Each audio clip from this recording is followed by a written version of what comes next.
listening to Jai Long, and this is Make Your Break. Whether you're a big-hearted creative or an aspiring entrepreneur, let's take action on your dreams, reconnecting you with your why and giving you the how. I'm here to dish out actionable mindset tips and fun industry secrets to help you blow up your biz. From eye-opening reality checks to motivational gold, no two episodes are ever the same. So tune in weekly, skip the FOMO, and let's dive into the deep together. Hey, welcome back to the show. So you're listening to Jai, and today I'm talking to Becca Cannon. She's an amazing wedding photographer from Los Vages, and we're talking about scouting locations for wedding photography, which is a very niche thing, but I think it's a really important conversation to have. And I know a lot of my listeners are wedding photographers. Hey, if you're not a wedding photographer, then this episode's probably not for you, and you can go back to some of my other more entrepreneurial episodes. But today I'm excited to talk about a little bit about photography, because I guess I never really talk about it. And Becca was the perfect person to sort of bounce off. So again, I'm super excited because I know there's some valuable tips that you're really going to be able to pull away from today's episode. Hey, so this week we've had the six-figure business map open. We did the launch. It's been insane. There's been so much work going on, and it's been a lot of fun onboarding hundreds of people to the six-figure business map, meeting new people. We're having a in-person party coming up in a couple of days as well for all the crew in Melbourne, which is so cool. Get to meet people from an online coaching program to, in real life, and yeah, it's unreal. So if you do want to check it out, doors are open for a couple of more days before the price rises. Just go to sixfigurebusinessmap.com. Link is below. You'll be able to check that out. And yeah, let's get into today's episode.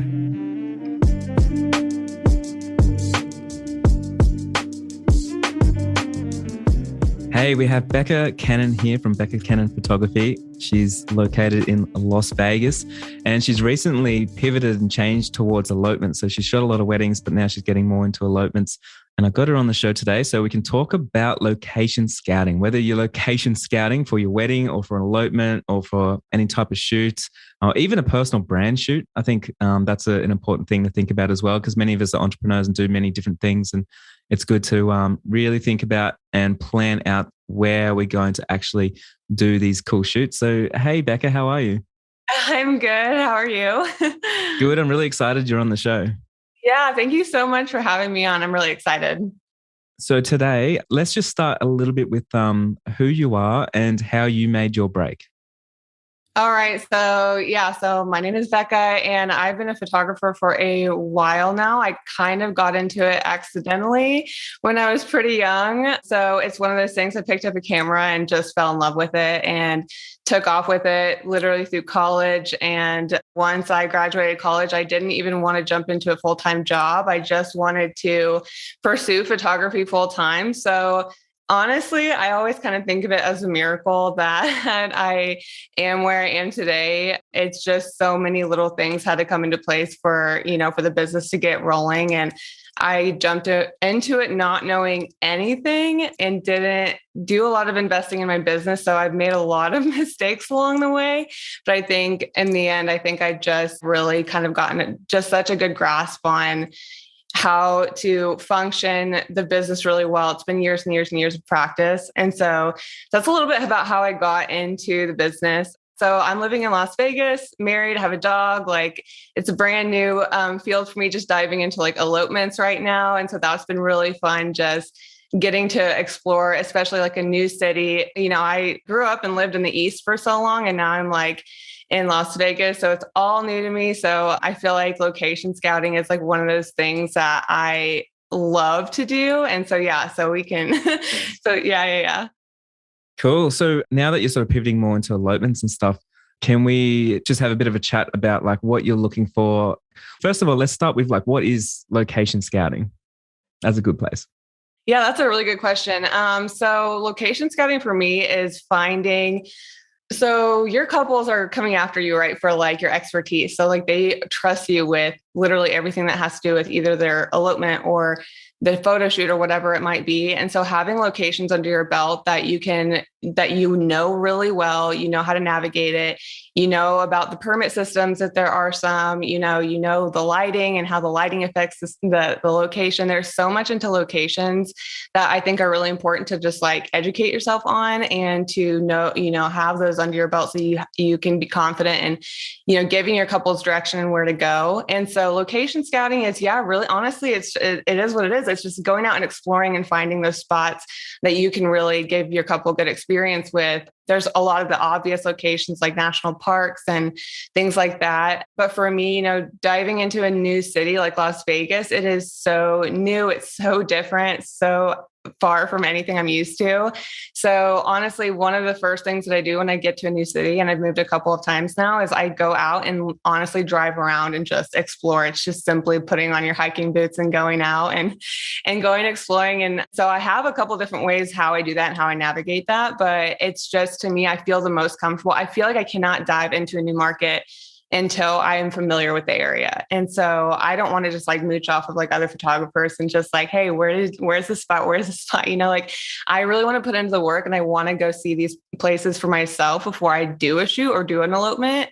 I just do not feel comfortable showing up and just seeing it for the first time, on the shoot. Like, I feel like I need to scout it out. I need to figure out what trails to go down, how long the hikes might be, like where the sun is going to rise or set, depending on what type of session we're doing. So it's really kind of navigating all those little things so that you can honestly just give your couples like the best experience possible, instead of just showing up and being like, oh, like, I'm not really sure where to go or where to park, or like, like where this trail goes. But, so I hate to kind of figure out all those things in the moment, like with a couple. It just, location scouting ahead of time, even if you've heard of it or seen photos of it, just going to check it out, ahead of time is super beneficial. And that goes for even like, if you're showing up to a venue for the first time, getting there early, like scouting it out and scouting out the spots, it's all that kind of stuff. So that's what it is to me. I don't know. That's a little bit of a long explanation. No, that's really good. So when you do go and explore and you're doing some urban exploring, or you're going down to a national park or something, do you bring your camera and sort of frame things up? I actually don't, because for me, like I am already such an outdoorsy person. I love being outside. I love going on a hike. I honestly it's just usually me and my dog. Yeah. And so for me, I don't really look at anything through a viewfinder. I honestly just like to soak it in just myself, because personally, I just love just the experience of being outside. So I kind of take advantage of it. And it's like a hike and an adventure for me all at once.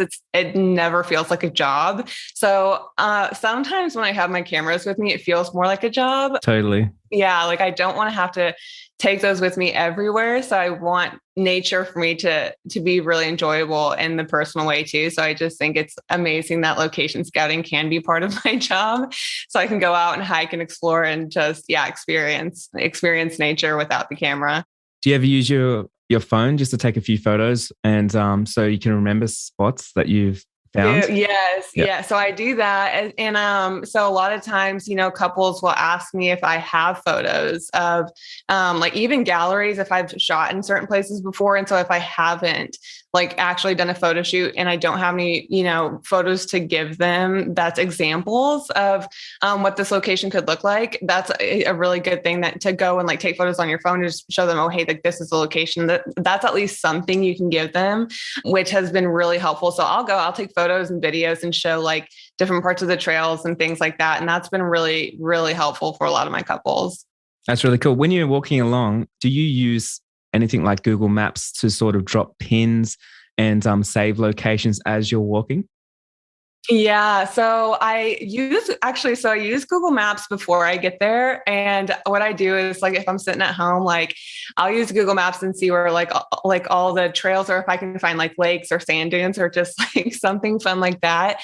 But then I'll also pull out, like I use the All Trails app. I don't know if you use that app or if you've heard of it, No, but okay. So All Trails is usually for like hikers, pretty much anybody who just like is looking for a hike or a trail, so, but I use it for that reason, but also for the reason of like location scouting. It's honestly perfect because people will post photos all along the trail. So you can kind Wow, of that's go to the awesome. app. Yeah. And like you can see how long the trail is, if it's a loop, if it's an out and back, photos along the trail. Like it literally kind of gives you everything that you can think of. So I'll go to the trail, and like I can start my navigation, like, and it kind of tells me, okay, this is how long it took me, this is how long the trail was, so it kind of gives you like some good information. Like I'm really into like couples who are also adventurous, like they're willing to go on a hike. So I would like to tell them like if it's only a 1 mile hike or if it is a 5 mile hike, like to really see how far they actually want to go. So that app is amazing. And so, yeah, and I highly recommend it. If you have the pro version, you can like use it offline. So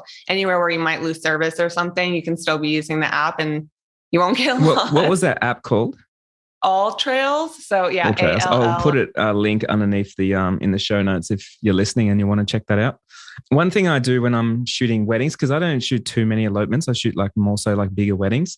And one thing I do is I just use Google Maps. But before I go somewhere, I will make a new folder inside Google Maps in the app itself. And then what I do is I will name all the locations. So for instance, like if the bride that I'm shooting is named Sarah, I'll say Sarah's house where she's getting ready. And then the other partner where they're getting ready, then the ceremony location and all those things. So then that way, when I jump in my car and I'm sort of frantically running to the one location to the next, I can just say, hey, Siri, Sarah's house. And then then I'll be able to get there. And I also just check how long it's going to take before I go and everything. I think that's just like a really good idea to have a map and actually pre-pin all the locations and pre-check all the locations. And I've heard horror stories before. There's actually this location in Melbourne. So it's a wedding venue called the Butter Factory. And then there's another place called the Buttery. And I remember, and they're about an hour apart. And I remember a wedding photographer accidentally just like put in the wrong one and went an hour out of town and missed the ceremony. And I think about that all the time. So I'm always like, oh, I'm going to double check it on my phone, check it on my computer before I even leave the house. So I know it's the right place. Oh my gosh. Yeah, that's really good advice. Yeah, so that takes me back to because I have been doing weddings for 5 years now, probably before we moved to Vegas. And the same type of thing, when there's so many different locations, it could be Airbnbs or if they're getting ready at like a salon or if the ceremony and reception's at two different locations, like there's so many addresses. Mm. Yeah. And always I'm one of those people too, where I like make sure I'm over prepared for all that kind of stuff. And like, I think if I was that person who totally went an hour out of the way, I would be devastated. So I think, I would always kind of check I would look up all the addresses, map them all out, see how long it would take, because I actually do that with my couple, or I used to do that with my couples ahead of time too, because whenever we were creating the timelines for the day, because I would always call my couples, we talk about the timelines and we would take that in consideration. Like, hey, how long is the drive from, point A to point B to point C? Like that's going to factor into a lot of like the coverage throughout the day. And so kind of preparing them for that ahead of time, just saying, hey, we need to make sure we have plenty of wiggle room because it takes time getting people in the car and then like driving there and getting out of the car, like it's just all this extra thing that takes time. So like, making sure we have all those addresses and locations right now. Yeah. And mapping that out ahead of time is a really good idea. Yes. When you are looking ahead of time, do you check the weather much? And do you check the time of sunrise and sunset and all those type of things? Absolutely. Yeah. I am always, when I used to live in Tennessee, it would rain a lot. It would probably be like 50%. Like you never know if it's going to be rain or shine. So I was constantly checking weather ahead of time. And then, definitely the sunrise, sunset, like whenever we kind of go through creating timelines for weddings, like that's the one thing I'd be like, okay, like what time's your ceremony? Okay. What time's the sunset? Like what, how are we going to frame all this? So I would definitely, for the weddings and I still do that today with photo shoots. The first thing I do before I tell them what time to meet me is I check what time the sun sets because it changes a little bit every day. And so that way we can kind of, plan from there and figure out what time we need to meet up. Yeah, that's really cool. When you are scouting, because we'll move on to a few different things, but when you are scouting and you're going for a walk with your dog and cruising around, like what are you actually looking for? Oh, that's a good question. So I think really I'm looking for the perfect spot that's really giving me like a lot of just good scenery where the lighting is going to be in the most ideal spot. So like if I'm doing sunset shoots, I love that great golden hour that the sun can be kind of setting behind us a little bit while we're also looking at some amazing scenery or whatever it might be, instead of, if it was turned in the other direction, I always see it's like flat, like there's just nothing to look at. But like maybe the sun's hitting us more harsh. Like that's not the most ideal. We could definitely be creative and work with it. But I think for me, I am always looking to see, okay, where's the sun setting? Where's this trail going to go? How is it going to turn? And then I think I'm also kind of looking for just trail conditions. Like, is this going to be hard for somebody to walk in? Is it going to be super muddy, or is there like a lot of bugs or like snakes, or is this like really tall grass like that we have to walk through? So I think, there have been some trails that didn't warn me and we'd end up walking through like a riverbed. And so it's kind of like, okay, where did this come from? So it's like, if you don't really check that ahead of time, you might get stuck. You might not get to go as far as you thought you did, especially living out east where there was all these rivers and lakes that would rise really high, during the rainy seasons. There would be trails that were totally washed out. So it's kind of like you might have been through a trail before, but then, just kind of knowing that those things happen, like, like those trails could be washed out during certain times of the year. So yeah, I think it's always just really good to know kind of like what the conditions are and like what you're talking about earlier, like the weather and like that kind of thing. So, but no, I'm also just like looking for anything like different and unique too. Like I like to switch things up. I don't like to just go to the same place every single time. So I'm just looking for anything that can give me like a creative outlet, just like anything that's a little bit different. But of course out here, I'm not used to anything I'm not used to the desert. I'm used to living in more of like a wetland. So like it's very desert vibes out here, which I'm loving it. So it's all new to me right now. So right now I'm just having fun, like with how new everything is. Yeah. I think like when I'm scouting, it's so interesting because you can find so many locations in one spot and it comes down to so many different things. And things that I really think about is I think about how I'm going to edit the image and using my preset. And I'm sure you do the same, but things that I think about is like, what tones am I looking for in this photo? So what tree would I stand next to? Do I want the brown tree? Do I want the bright green tree? Or like what type of grass? Do I want the green grass? Do I want the brown grass? Do I want the desert? And because in one location, you can always find different things and you can always crop things to make it work as well. So yeah, I think tones for me is one of the most important things. Like you're saying, light, like I like light and I like shadows, and where are the shadows going to be? So then I know if I'm going to do like a black and white photo and it's backlit, or I'm going to do a color image. And what else do I think about when I'm looking around? I think that's definitely the main things. Yeah, I'm going to say living in Tennessee, everything was green. Like everything is green. It is so hard to escape because like you have all these lush trees and the grass and but like literally you cannot escape green in Tennessee. And I remember anytime I would go scout a location, I would look for anything that was just different, or even just like a wide open field where I didn't have to be so bombarded with green, because like you were saying, you kind of think about how like you edit it. So like everyone's skin tones turned yellow because of the green reflections and the light. Like it's hard to edit some of that stuff. So I think, kind of like along those lines. Yeah. Like thinking about, okay, like where can I go that's like where I can escape a little bit of the green so we don't have like these crazy yellow skin tones or like that kind of thing. So that was probably the most difficult thing living there. And then something I love now about living in the desert, I don't have that issue anymore. So so it's interesting that you brought that up. Well, I think also another one that I look for is like distractions, because sometimes people want to get photographed in a laneway where it's like tons of graffiti, but the graffiti, like it looks good standing alone, but then it really does distract from the pose or the images that I'm trying to create. Or another example, just to go to your point, was I wanted to shoot, my couple wanted to shoot this photo along this massive pink wall. And so the light was like bouncing off the pink wall, but it was like casting like really magenta skin tones. And so if you're not a photographer, the pink wall looks fantastic.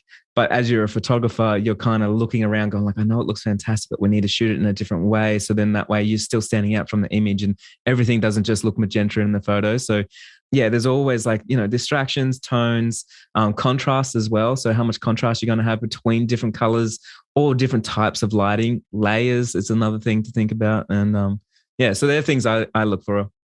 Yeah, I love that you brought that up, because that made me think of at receptions, which I don't know. Tell me if you've ever experienced this, but a lot of DJs will bring their own lighting, which is usually Totally. totally fine. But then they'll throw in like these pink and green and blue. But it like, so all night, all I'm seeing when I'm doing these dancing like reception photos is like bright neon colored skin tones. And Hmm. so I don't know. I've never had anyone complain about it, but I feel like personally, it just always bugged me when it was just everyone's skin tones were totally off. It was very, very hard to edit. And so it's kind of like, it is what it is, like these DJs brought their colored lights and it was fun. It was a party, but yeah, it's just like really hard to edit for sure. Yeah. So, well, when you're sort of cruising around, how long do you like to scout before the actual event, before the wedding, before the elopement? So when we moved to Vegas, it was very sudden. Like we were not planning to move here. It happened out of nowhere. And so because of that, I had really no plans and I really didn't mark it out here. I really didn't have anything booked out here when we moved out here. So I like immediately just kind of jumped in and wanted to location scout. So I knew if I was going to get bookings, if I was going to get inquiries, like weddings or whatever it might be, like I was able to be ready and prepared, like, oh, hey, these are the spots that I want to go shoot instead of, waiting for the booking and being like, oh, like maybe now I should go do this. And so, yeah, it kind of depends. Like when I got here, I started location scouting immediately. It just makes me feel more comfortable. Like I know that I'm getting really familiar with the area. I just know where I am. I can kind of like visualize where everything is. But then, if I'm getting reached out by a couple and they want to shoot in a specific spot that I've never been to, like I've been to Zion, but let's say somebody wanted to go shoot at Zion National Park. I would definitely make sure like I would go at some point before the day just to go look at it, experience it, go through like the park entrance, like drive around. It doesn't have to be like a few days. It could be like months before. I don't know. It could just like literally just be any time before I go. And I think the couple really appreciates that too. Cause if they've never been, again, sending them photos, even if it's iPhone photos or videos of like where we're going to shoot, they really appreciate that. So I don't really have a set time. It doesn't really matter to me when I do it. I just know that I need to do it to feel better and like more comfortable and less anxious as long as it's any time. Yeah. Beforehand. Yeah, cool. Because I remember you were talking about like seasons and stuff. So, yeah, I was just wondering, like, if you sort of try and aim for the same season and aim for like approximately around about the same time, do you like Google anything before an event to see how things work? Like, for example, and I've been unstuck. Well, I learned this actually years and years ago. I always Google events on the date. So, for example, if I'm shooting a wedding in the city, often they're like, "Yeah, we want to have our photos at the park across town or something." And I'll Google and just check, and there's like a marathon going on in town, and they've closed down half the town, which triples the drive time to the park. And so lucky I've actually been like aware of those things beforehand. I'll be able to navigate them to a different park or think about something else. But I know a lot of people get stuck because they don't even think about that one thing. Do you have any hacks like that? Yeah, no, I have never thought of doing that, which is so funny that I've never actually even experienced that in like all the years that I've been shooting weddings, because I was shooting weddings in the same city for 5 years and I've never really run into that. So that's a really good idea to definitely start doing that and just know when those events are going to happen. Cause I think maybe at this point, I'm probably just like lucky that it has never really happened to me, but no, yeah, that's a good one. Well, like one thing in Melbourne, Australia, where I am, AFL football is like huge in football season. And so on Saturdays, Saturday night in particular, they have like, stadiums right in the middle of the city where it's 80,000 people and everyone rolls in. But when you know that's happening, if you're going from the ceremony location to the reception location, and if it goes anywhere near the middle of the city or like where the stadium is, you can almost add an extra hour on. And I've been stuck in that hour before. And so I always make sure I let them know, like, hey, just to let you know, you're going to have to add on at least another 45 minutes between, ceremony and reception, because not only myself, but all your guests are going to get stuck trying to travel between the two locations. So just like having that as a tick off thing is really important, I think. Absolutely. Like, I think that honestly, just with you saying that is such a good idea, because I think so many photographers don't realize how like those little extra steps, just like going the extra mile, being prepared and organized in that way is like a huge help to your couples, just so that they're like aware and just so you're prepared. Even when we were talking about like looking at the addresses and like Googling, like how long is it going to take to get from point A to point B? And like, yeah, knowing when events are going to happen is so big. And like that client experience and just like knowing, when like just navigating around and like knowing when those things are going to happen. So I love that you said that. I'm surprised I never had that run into that issue, but that's a really good tip though. I'm going to have to start doing that. I actually got another big tip on scouting is, and a lot of like, this is one that just no one ever thinks about, but this is more destination weddings, but quality of light. And if you've never really shot weddings in different countries and stuff, a lot of us wouldn't know what I'm talking about, but quality of light, for example, when the air is really clean, and if it's a really nice place, the quality of light is a lot harsher and there's a lot more contrast. But if you go somewhere like Los Angeles, they call it golden light because there's so much smog over the city that it actually like dampens the light and makes it really soft and really nice to shoot. So no matter if you're shooting in full day sun, it always actually looks beautiful on camera. Or if you're shooting in New York City, a lot of the times, we don't realize that if you're in Manhattan or something, there's a lot of skyscrapers. So you're going to probably not find a lot of sunlight and it's going to be like very shady. If you're shooting in Australia where there's no ozone layer, it's going to be very contrasty, very bright. If you're shooting in Italy, or if you're going to, so just wherever you're going, like if you can reach out to like a local photographer and even have a chat to them or take photos the day before. Quality of light, I have found being so dramatically different in every country. Yeah, that's really cool. Yeah, because I've never really experienced that to that extent of like hopping to different countries or anything like that. But we have had a lot of forest fires, which is terrible, but we've had a lot of forest fires out here, and the smoke from that, I can tell a huge difference when even like if the fires are in California, even out in like Colorado, you like see the smoke come in, and like I've shot midday during those times, and it was honestly some of the best lighting I've ever had because it was just so soft, So that's really funny that you brought that up because I've never even thought of that necessarily with like, it's like city smog and like that kind of stuff really preventing like the quality of light. So that's really interesting. I've never really went out purposely to like look for that. So, a lot of people don't. And so what's interesting is like, if you sell presets and you're in Los Angeles and then all your photos look amazing, but then if someone in Australia buys those presets and expects the same, it's not actually the preset, it's the light. So a lot of the times, like the presets, it's like crafted for that light and the extra yellow skin tones from the golden light that California can give. But then if you go to somewhere like Tasmania, Australia, where it's like the cleanest air in the world, like it's going to be cast very blue and it's going to be very strong. And so the preset just doesn't look the same. So I think a lot of people get disappointed when they apply their preset, but they're in a different country and they don't realize the actual reason why. UV light and all those rays of light are completely different. Man, you're like going into like this whole like deeper level of like lighting and photography.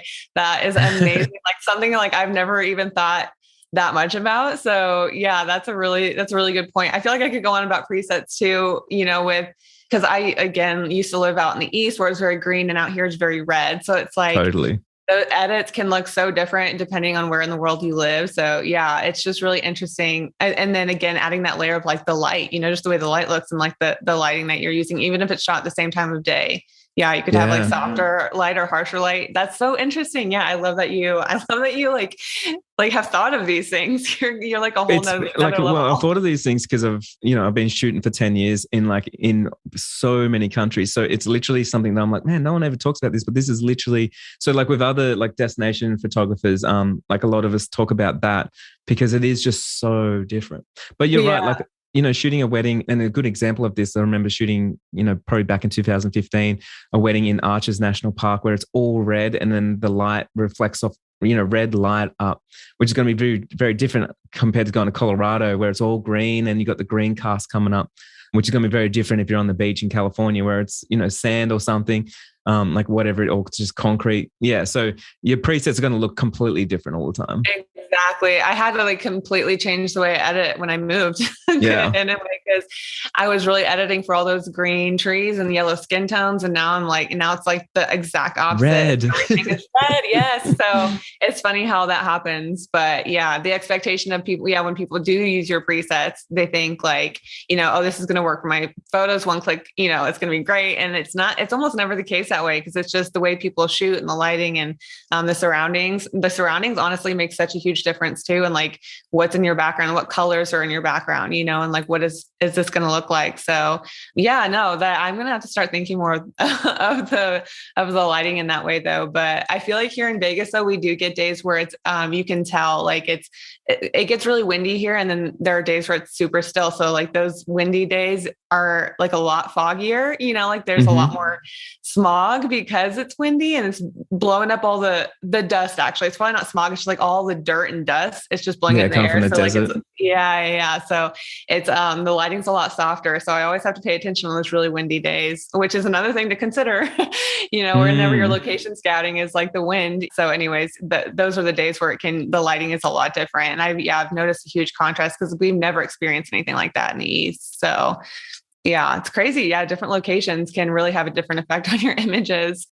Absolutely. Can you tell me a little bit more about time? Because we touched on it before, but I just want to know, like, when you're going to a location or you're thinking about like going for a location, and one way that I do it's like if I was going for a walk, I would time how long it takes to go for a walk and then how long I can stop at each location. But do you think about timing, and how much does that actually come into pre-planning, and how much do you actually communicate that with your clients to set those expectations? For example, if they said like, we want half an hour on portrait shoots, but you've already scouted, it takes just 45 minutes just to do the walk, and you need to get some photos as well. So yeah, tell us a little bit about how you approach time. Yeah. So I am so chill when it comes to time. So like, let's just say somebody's booked. I usually do like 1 hour sessions. I say an hour, but again, like I'm not picky. So let's say we do an hour session. Like if it takes 30 minutes to do the hike, like I'm not going to count that towards like the 1 hour that we're supposed to be taking photos, if that makes sense. So yeah. So if we're going to go on like a 2 mile, like there are some hikes out here to get to some amazing viewpoints, but they're like a 1.5 mile hike, so that's going to take a little while right there. And so then we're still going to do the hour shoot. So I definitely take in consideration, like, because that's the majority of the sessions I do, there is some hiking involved. And so, so yeah, I definitely like, that's what another reason why location scouting is really, really essential for the type of photography I do. Cause it's like, I want to make sure I know exactly how much time it's going to take to get out there, to get to these spots from the parking lot, or even like, how long is it going to take to park and then, walk down or walk up. And you also have to consider, like, I probably hike a little faster because I've got hiking shoes on. Like, what if the girl has heels on, which I usually don't recommend to them, but like, let's just say they do, like, it could take them a little bit longer to get to the spot. So just kind of allowing for that time. And I fully communicate and ask in advance, how much hiking are you willing to do? Are you willing to do a hike to this viewpoint?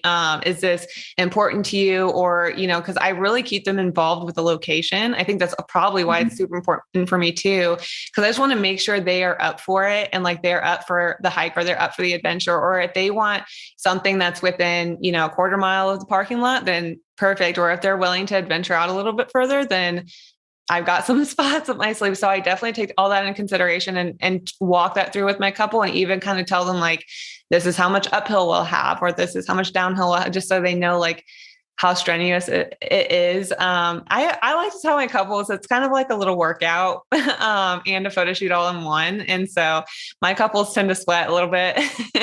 And me too. Like we're all pretty sweaty by the end of the session, which is, to me, I consider that a really good session. So a lot of fun. That's cool. Yeah. When your client says, hey, we only want half an hour's worth of photos, or we only want 15 minutes worth of photos, do you ask them to change the time, reconsider because you found some great locations, or B, do you reconsider your locations and make it work in that time frame? So I actually don't even offer sessions that are like less than an hour, to be honest. If a couple were to ask for a shorter session, like I have had couples tell me they only need 30 minutes. They don't necessarily need an hour. I guess I probably do kind of take in consideration of the time it just takes in general to drive out to wherever we're going, right? Like it's going to take 30 minutes or however long to drive to the spot, and then hike a little bit. So it's just unrealistic to kind of put in all that work just for 15, 20, 30 minutes. And so I actually don't even really offer mini sessions or smaller sessions like that. And I kind of explain it to my couples too. Like, I really, I recommend this and I do it this way because, it takes so much time to kind of go to this great lengths just to do 15 minutes of photos. It's kind of like not worth it. And it really wouldn't be worth my time or their time, in my opinion. So I think the longer we have, just like at least an hour, the more we can actually even like bond and connect and then actually get some good photos. Cause I'm not really in this business just to kind of take quick photos, deliver them, like be done. Like I'm really kind of a relational person. Like I want to build this connection, like, and really get good interaction between them, photograph it. And I can only really do that with so much time. So it's like, offering those really short sessions. It's just, I think I'm just like, if that's kind of what the couple needs, I don't think I'm their photographer. I can redirect them, so that's actually really important to me. So, but I would, if we were doing like a smaller session like that, I would definitely find a spot I would change the location. Like if it, for some reason we were just doing like a really short session or whatever it might be, I'd probably find a location that's really close to a parking lot, which there's plenty out here. We could pull off the side of the road anywhere and it's beautiful out here, and make it super simple and easy and not go to like really big, great lengths to, I think, to get to like a really cool spot or anything. It sounds like, they probably just need a few photos for something if they only need 15 or 20 minutes of pictures. So I probably wouldn't go to like super great lengths to like go on like a crazy hike, in that case. Yeah, it's a really good point of like just knowing who your perfect client is and setting those expectations. Like for myself, I shoot a lot of weddings where they only just want 15 minutes of portraits and that's it. So it's a big wedding, but then they just want only a few portraits, which is totally fine for me. And I love that because I shoot a lot of like millionaires. So, millionaires in Melbourne or New York and Sydney or wherever. And they usually CEOs or they got like a big company or something. And so they'll be like, Jai, we're doing this, and we want about 15 minutes with the photos. Like, what can you do in that time? And then for me, I'm like, yeah, no problem. You can give me 5 minutes and I'll make it happen for you. So like the first thing is I know the pressure of I've got to deliver it. Like I've done portrait sessions for 5 minutes for millionaires before. And so I know the pressure, right? So one of the things is it means I've got to create the relationship before I start doing the portraits, really connect there, get them really comfortable. So by the time I'm taking portraits, I can make some jokes with them, get them really happy, get them really relaxed, get those photos. And for me, I've had to learn to do it quick in any location because of that reason, like those expectations. But again, I let my clients know straight away. It's like, hey, we can spend 2 hours if you want to, and we can go to 10 locations. No problem. We can spend 10 minutes if you want to. You're going to get great photos either way. It depends on what you want and what the priority is at your wedding. Because a lot of people just like, man, I just want to have the hugest party. Take more photos of my guests. That's fine, Totally. Yeah. I think that's really cool perspective. Cause I think for me, it's like almost like, kind of like how I was explaining, a little bit different on what ideally what I'm in it for too, So finding those couples who are kind of willing to spend that extra time with me. Maybe it's just like a selfish thing on my end. I'm like, I just want to hang out, and like on weddings, I totally understand you have that time crunch at weddings, which is like a huge reason why, it's really good to kind of get that comfortability ahead of time for an actual wedding. Like that is a really big deal. And I love to be able to just like tell my couple, like, yeah, we can just do 10 minutes. We can get all the photos we need, like kind of move on, and we don't have to spend a lot of time on it if they don't want to. But yeah, for like any kind of adventurous shoot where we have the time, we have the time and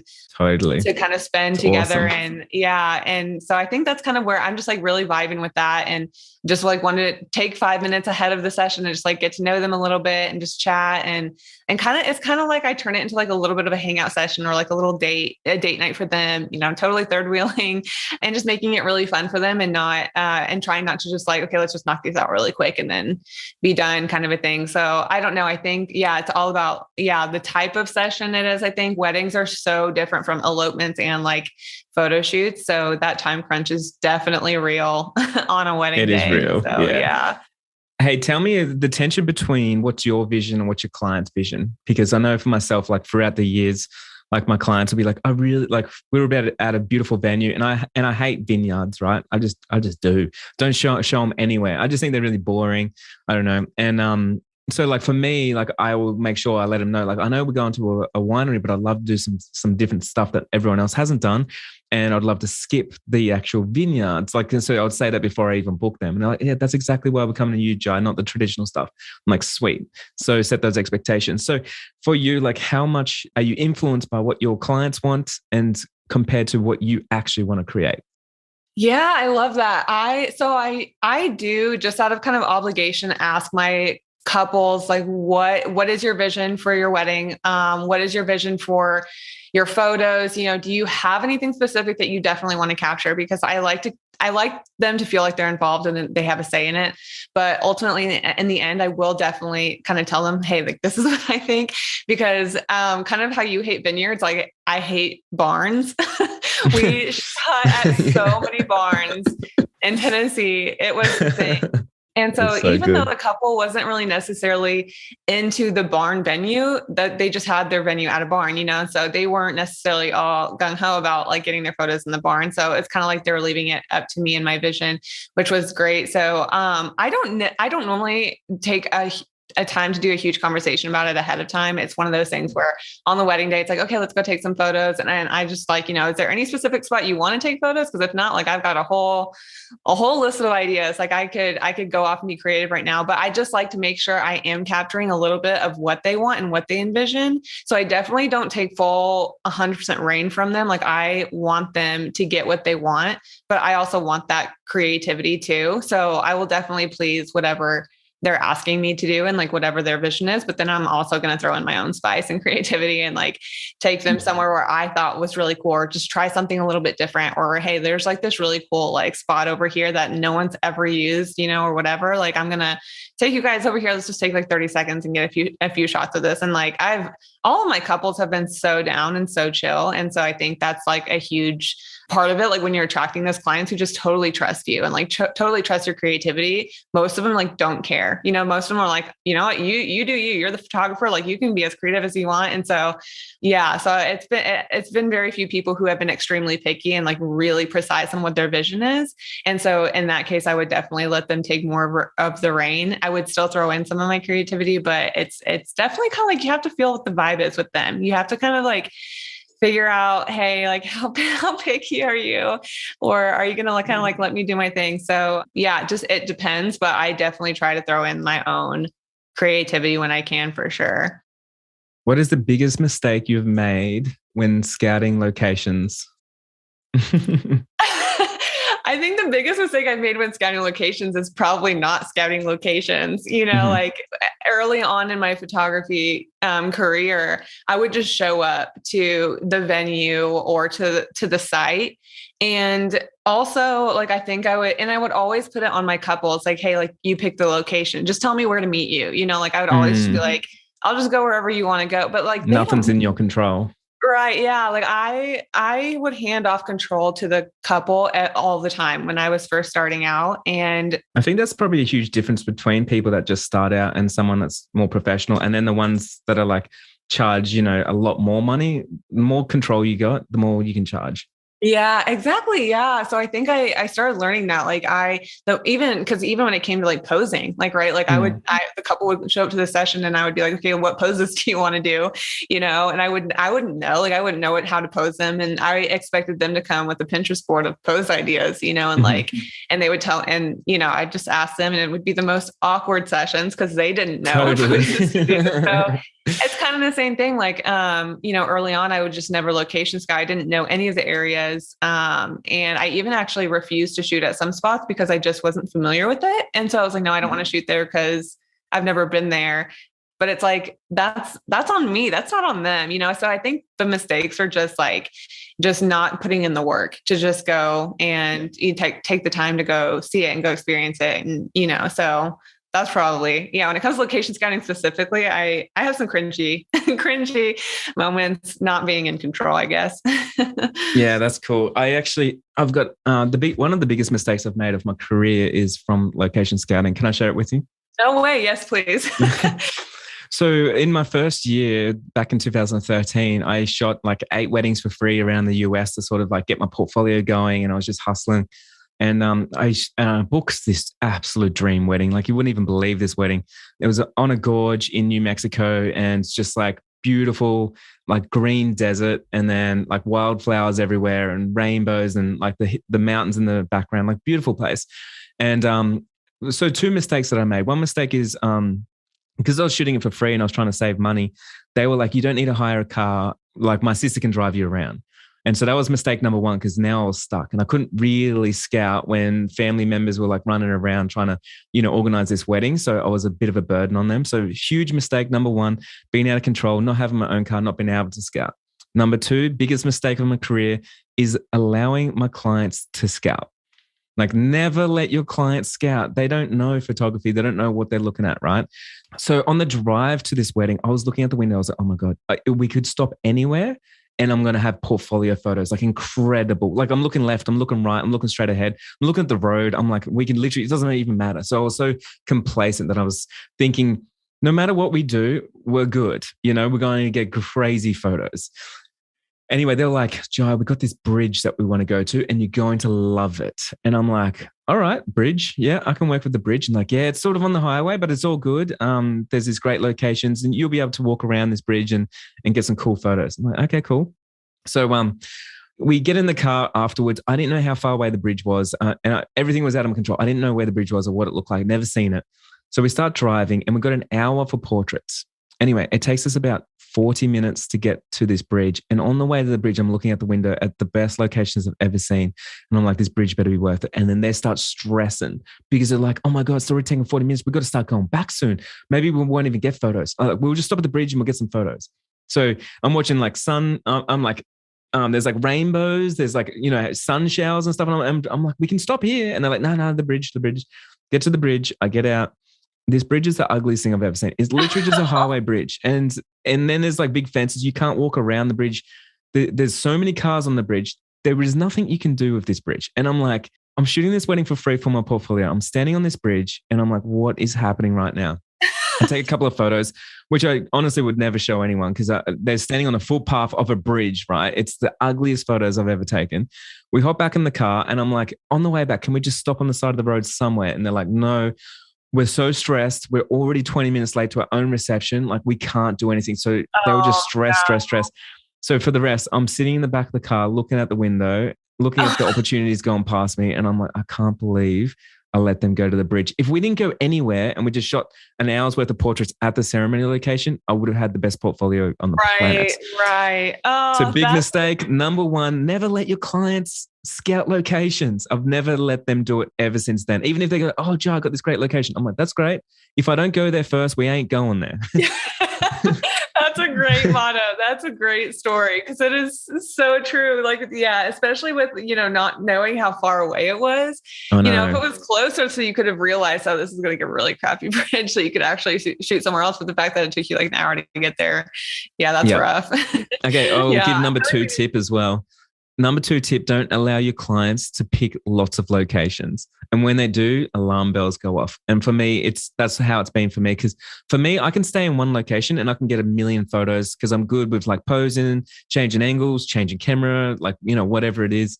And I can make things work. But one thing I'm bad at is navigating stress when someone's trying to stress to get to the next location and they don't even stop to get nice photos because they're stressing about how many more locations they can fit into this one session. So they want to go beach, they want to go city, they want to go mountains, they want to stop here, they want to stop there. And so for me, I've always been like, we could do that, but you will be stressed. Guaranteed, because we have to drive and we have to go to lots of locations. We have to park the car lots of times. We have to walk lots of times. If you give me 2 locations max, I'm going to be able to get you relaxed, get you comfortable, and you're going to walk away feeling comfortable and looking so much better in every photo. Yeah, I feel like that's something couples don't realize is that it's not necessarily about the surroundings either, right? Not at all. The photos are about them, and you could get an entire It's not about gallery. bridges. Exactly. Oh God. Yeah. So like, it doesn't matter where you go. Like I could, yeah, like, well, I mean, maybe the bridge, yeah. But the point is like, yeah, the couple doesn't really realize that like you could spend an hour with them. It's literally on the side of the road in a field, get some incredible photos. Hmm. And nobody would really even know the difference if that was like on the side of the road or what. So just the fact that, yeah, couples think it's all about their surroundings or like what's in the photo or like, yeah, the mountains and the streams and the waterfalls, which are all great and will make great photos, but the focus of the photos are on them. So yeah. So I like that. Don't let the location stress you out. Hey, I'll give one last tip for weddings, like bigger weddings, and I'll get you to give us one last tip for elopements because they are very different. So one thing with location scouting for myself personally, I don't do too much location scouting for portraits. And the main reason being is because I always disappoint myself. The weather's different, the sun looks different, the locations look different. And then I get stuck and hung up on this one photo I wanted to create and I forget to like take photos of what's in front of me, which is like a lot of the times I would have got better photos if I just allowed that to happen. But the one thing I do scout, if I've never been there, is parking. If I'm shooting, and I shoot a lot of city weddings, right? Like if I'm shooting in New York or in Sydney or something, I'm going to a new church, a new venue, a new whatever, and I've never been there before. Man, I go there just to drive past to see where I can park, how long it will take me to walk from that parking space to where I need to be for the ceremony, for the reception, for the portrait, and if I can't park somewhere, do I need to get an Uber? So I think about those things and I literally will like drop pin all my parking locations. And so that way I know, like if I'm getting photos of the couple getting ready and then the ceremony's in 20 minutes, I know it takes me 15 minutes to walk to the spot and then it takes me 20 minutes to drive to the location. So then I know I need to leave, like 40 minutes beforehand so I can get there and not be stressed. One thing I definitely learned when I first started is I didn't even think about that. And then I blamed other people by going like, I couldn't find a park when it was completely my fault. I should have drove around the day before. And if you can, and I've done this, especially more high-end weddings where you're shooting right in the city and it's a hotel or something, you can prepay for parking. And I've even prepaid for valet parking at hotels and stuff. So that way I can park my car, like just leave it there and run in, get the photos or shoot the ceremony or the reception or something. And that extra money that I spent was worthwhile not being stressed and walking around looking for a damn park. Absolutely. That's a great one. Cause I have like, normally I'm just shooting out in the desert or out in nature or whatever, like, but even still, like I would location scout for the parking lots then too, just so I know what I'm looking at. But moving to Vegas or moving to any city, like we lived in Denver before this, like, the cities honestly would stress me out because I didn't grow up in a big city. I grew up in a really small town. So those big cities were honestly like the parking would make me the most anxious. And I literally do everything I can to make myself feel less stressed and like more comfortable going into a shoot, like an elopement, a wedding, like, or even a photo shoot. So yeah, I've actually done that a lot too. And then moving to Vegas again, like the strip is there's a lot happening. There's a lot going on. There's like a million parking lots. So just kind of like learning like the different hotels that everybody stays. I mean, this is like a destination capital here, especially for weddings. And so everyone's staying on the strip or I'm picking up people from the strip, and so that was like one of the biggest things when we moved here was I need to go down there and just park and like every single parking lot, like walk up and down the strip, like really get to know it, like familiarize myself with the area. It's a great idea. Like literally my city in Melbourne, I know every park and how long it takes to walk to any venue from any park now. Because that's like the one thing that would stress me out so much. And I think just anything to make me more mentally prepared for my couple and not like stressing myself out and like being frazzled when I meet with them or if I happen to be a few minutes late, which I am like one of those people, I cannot be late. If I'm even like a minute late, if I'm not 10 minutes early, I feel like I'm late, Totally. Yeah. That's like, so I think parking is like one of those things. It's so time consuming. So knowing where you're going to go, knowing where you're going to park is a huge, huge deal. Yeah. I like that. Do you have a big tip, one more tip for location scouting for an elopement? So I touched on this like a tad bit. So elopements, one of the biggest thing about elopements is like permits. So like, the locations you have to have permits. And I think a lot of couples don't know this. They don't realize like, oh, we're just going to go like say our vows in this park over here. Like we need a permit. So that's actually a huge, huge, huge thing that I think I'm familiarizing myself with more because as I'm jumping into more elopements, I'm running into this issue more. And I've found so many places, like so many parks do have better organization organizational skills about getting the permits, but just kind of familiarizing yourself with knowing how to get the permits, going through that permit process, reaching out to your local parks, that kind of thing. I think is really important because I think I've heard too many horror stories of park rangers catching up with you. It can be awkward. It can be embarrassing. I've heard some of them making them delete the photos on site, like stuff like that. I've never run into any issues, but I also have always been getting my permits because I'm paranoid about it.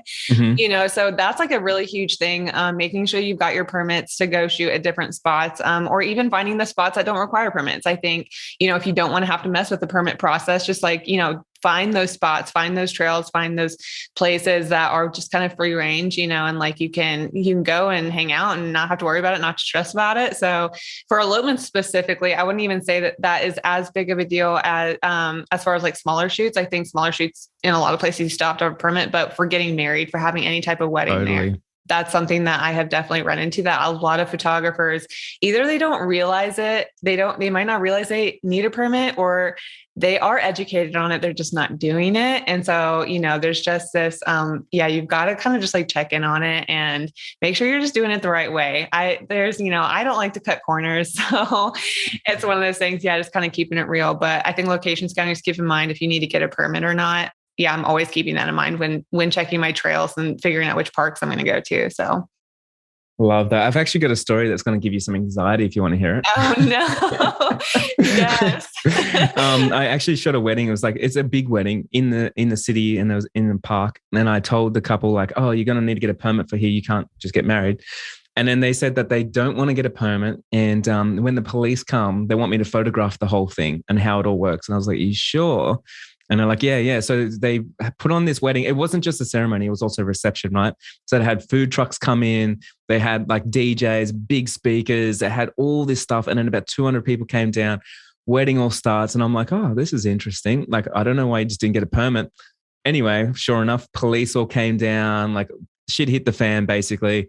And I photographed the whole thing and it was wild. Then they packed up and went back to their house and just had a big house party. And I was like, what is happening right now? I knew that was going to happen. They were prepared for it. And that's awesome. Like, take photos. I bet those photos are so amazing. Like, yeah, the coverage is really, really funny because the whole day was like, they kind of knew stuff was going to happen and they just like sort of let everything happen. And that's like one of those it was things very them. Like, yeah, as long, to me, it's like, as long as they're aware of like. Oh, totally. It's not my fault. I'm just along for the ride. I'm a journalist now.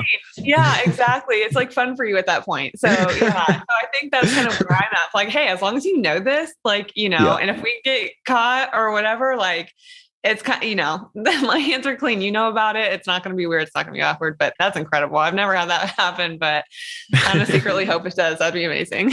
Hey, I'll give just one time. I hate giving too many tips. I feel like I'm taking over the interview, but I'm just thinking about the listener right now. I'll give one small little tip that's helped me out in something that you touched on. For reception lighting, you were talking about like sometimes the DJ brings lighting and sometimes we don't know what kind of flash to bring and stuff. So one thing that I've done, especially if I'm shooting a wedding that's close to my home, not a destination wedding, or it's close to the city or something, is I will location scout the actual venue the night before or the day before. So I'll email them in advance and say, hey, tomorrow I'm just going to drive past. I want to park my car, see how long it takes to walk down there. When I get down there, I'll come up and I'll meet you and say hello. And so what I do is actually bring all my lighting gear in my car. And then when I go, I have a look at what kind of lighting that I need. So if I need like, back panel LED lights, do I need a flash? Can I bounce flash? Like, do I need light stands? Like whatever I need, right? But a lot of the times on a wedding day, I'm stressed and I can't carry everything. So what I do is I go and have a look, what do I need and everything. And then I'll go back to the car and I'll actually go and drop everything off. So then on the wedding day, like I can like drop my car off and then I can still carry my cameras around. And I know the things that I need, the equipment that I need is already there and I can just pull it out as soon as I get there. Because a lot of the times there's not much time. Well, not for me anyway, when I go from ceremony, and a lot of times I walk to the reception. So in a city, it's like ceremony and then portraits and then straight into like they're walking in to the reception. There's not much time for me to like go back to my car and get all my equipment and stuff. So it's been something that's really helped me. And also I guess it like reduces my anxiety because I already know the lighting conditions that are going to be happening ahead. Right. Yeah. I Yeah. think so a little bit more about me actually. So my husband is a videographer and we have been doing this business for the last 5 years together. He would be doing the wedding films, like I'd be doing the photography. So he has I've never had to have any kind of external like lighting because he always brings it for video. So I automatically always have it, which is great. But That's that's actually awesome. something, yeah, that's actually something that we eventually, early on, we just never had second shooters or help or anything. Quickly, we realized help is great. So we eventually had started hiring like second shooters for photo and video. But besides that, though, like we decide, because I mean, yeah, when you arrive to a wedding, you have all this equipment you're trying to carry around, trying to set it up. Like you don't have a lot of time, especially if you're going to multiple locations. So we'd honestly, yeah, like we'd get to the venue even sometimes like an hour early, just so we know that like we're there, we're on time, we can set stuff up, we can bring stuff inside. Because to me, it's not like, okay, if they got like 8 hours of coverage, I'm not just going to show up at 12 if my coverage starts at 12 and like then set up and then get ready and then take 30 minutes to like prepare ourselves and load our gear and like all this stuff. We had a whole car full of equipment we would have to haul in, so in our heads, it's kind of like, what, let's just get there early. We're not doing anything else today. This wedding is the only thing we're doing today. So like, we didn't really care if we got there an hour early. It's not like it was wasting our time. Like we would rather over prepare, make sure we got there on time, was able to unload our equipment, whatever it might be, just to give us peace of mind, knowing that like, we're not going to be stressed going into this day or feel like we're behind schedule or feel like we're having to rush anybody just because like we haven't gotten our stuff together, so that's something that like I tell photographers like, hey, like just be early. Like there's no there's no reason why you can't be early just so that you can like set up and prepare yourself. So yeah. So as far as like the lighting goes, yeah, it's funny. Like well, now that I don't really even shoot weddings anymore, it's not as big of a deal, but because my husband always had, like all the lighting equipment, I never had to like really worry about that. So yeah, because people would ask me, how do you shoot receptions? And I would tell them the flashes I use, but then I would totally forget, oh, like my husband has like 4 light stands and like all these lights and like, so it's like everything's already kind of like well lit. So I never really had to like worry about it. But yeah, that's a really good, yeah, just like getting there early, going the day before, dropping off gear. Like it's that extra step. It's like going that extra step just to be more prepared and more organized. Like having things in your control. Hey. Yeah, exactly. So I think that's just like keeping that in mind, especially if you're just starting out as a photographer, like kind of not really knowing how to take control or how to take charge. It's just kind of like, just do it. Just take the extra step, like it's a good thing to be extra prepared or like more prepared. And I think one thing like I always teach is like you have to be in control of everything, one, but also you got to take responsibility because too many people go like, oh, the lighting was bad and that's why or the parking was too far away or the couple didn't want to do this or I was in the wrong location or there was a marathon on and I didn't think about it. And it's like, everything is your fault. Like you are the professional photographer. You're paid to be professional. Imagine going to a doctor and they're like, sorry, yeah, we didn't do the best job because one of your organs was in the way or something. It's like, well, why didn't you know that? Like, Right. So it's like you've got to like take control of everything. Yeah. Yeah. I've had people work for me before who were late to like the client meetings and they were like my clients, or like they say something stupid like, oh, it was traffic. Exactly. Yeah, shit. There's always traffic on a road. Exactly. And I think that's like the things that can get all hyped up about because so many things that make a bad photographer has nothing to do with actual photography. It's everything else. It's like all the common sense stuff that it's not hard to check traffic. It's not hard to open Google Maps and like look up how long does it take to get to this place. It's not hard to in the morning before the wedding, even checking traffic. You never know on a weekend, exactly. Totally. If there's like an event going on and you don't realize it, if there's traffic, we'll leave an extra 30 minutes or even an hour early just so you can get through it.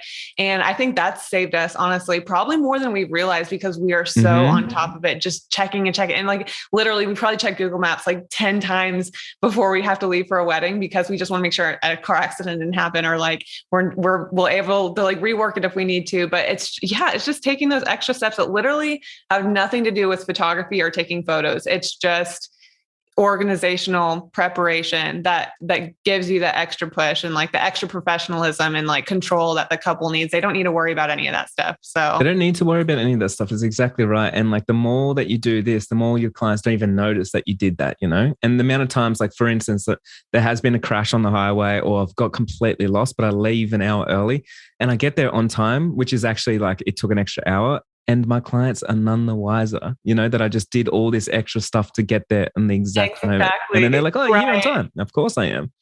Actually, that reminds me, like, because we live right on the border of a time change, and so I was supposed to go shoot this elopement that was in Zion, but it's an hour difference. So I'd already been planning on leaving early, and so I'm like in my car, and I'm realizing like it says it's only going to take 2 hours, but why is it telling me like I'm going to get there like an hour later than I was just really confused about this time difference. But I'm like already heading there. I thought I was going to get there like an hour early. I ended up getting there exactly on time because of the time. And I didn't think about the time change. That's another thing. If you live close to like a time change like that, which we actually, when we lived in Tennessee, also lived right on the border of a time change. So thinking of that, I've had, again, people who work for me who are supposed to be at weddings on the other side of the time change who were either late or maybe just on time because they were trying to get there early and they didn't realize there was a time difference. That's a huge thing to think about. Yeah. When you're jumping into stuff like that, it's all the little things that, can give you the extra professionalism. Hey, that's so good. Becca, thank you so much. There's so much takeaway, tangible stuff from this episode. I know people are going to be scribbling down lots of notes. I know you do have a course. I would love for you to tell us about your course. Yeah. So I have a posing course. It's called Connect and Capture. And I'm just extremely passionate about client experience, really capturing photos that have genuine reactions, genuine emotions from your couples. And so it's a whole course that walks you through the steps of how to connect better with your couples ahead of time, in order to get this level of comfortability with them and that they have with you. And all about just like making them feel comfortable so that you're able to just get really fun and creative photos that they're just like all for, instead of going into a session feeling awkward, like you feeling awkward or them feeling awkward or uncomfortable. And again, like kind of like we were just talking about, like knowing how to take control even at a photo session and not giving them the control because they have no idea what they're doing and they have no idea what that looks like. So it just walks through all these steps of how can you like connect better with your clients? How do you take control? Tips on like remembering poses, and then just like gives you all kinds of pose ideas. And then I also have probably like, I don't even know, 15, 20 videos of me actually on shoots, so you can see me live in action shooting and my whole process from like meeting a couple through the photo shoot and that kind of thing. So, so it's a pretty big course. Yeah. So that's kind of what it's focused on. Sweet. I'll leave a link in the show notes underneath if anyone's interested. Thank you so much for joining us on the podcast. Could you tell us where we could find you on Instagram? Yeah. So my Instagram is Becca Cannon Photo and my website, beccacannon.com. I don't know. Yeah. Becca Cannon Photo. Awesome. Thank you so much for joining us. And I just want to say a big thank you on behalf of my community as well, because I know there's just so much tangible stuff here and everyone's going to appreciate you so much.